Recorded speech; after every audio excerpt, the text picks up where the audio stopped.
এত বড় ভার্সিটি, তুই এখানে থাকবি কিভাবে? চিন্তা করো না বাবা, আমি সামলে নেব। সবকিছুকে নিজের গ্রাম আর মাঠের মতো ভেবো না, আর সময় মতো ওষুধ খাবে। ঠিক আছে, আমি আসি।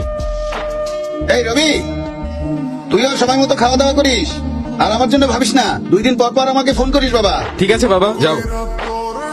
বস, বয়েজ হোস্টেলটা কোন দিকে? সোজা গিয়ে বাম দিকে একটা নোটিশ বোর্ড পাবি, ওখানে লেখা আছে সবকিছু। ব্যাগগুলো অনেক ভারী, কেউ একটু হেল্প করেন না প্লিজ। এই এমনিতেই দেরি করে এসেছিস, আবার হেল্প চাচ্ছিস? নিজের বোঝা নিজেকেই টানতে হবে। যা ভাগ। ও বলছে না কেটে পর। এক্সকিউজ মি, গার্লস হোস্টেলটা কোন দিকে? সোজা গিয়ে বামে একটা নোটিশ বোর্ড দেখতে পাবে, ওখানে সবকিছু লেখা আছে। তা বুঝে নাও।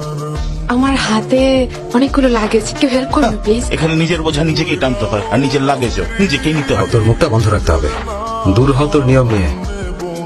কেউ হেল্প চাইলে তাকে হেল্প করতে হয়, এটুকু কমন সেন্স নেই তোদের? ইডিয়েট।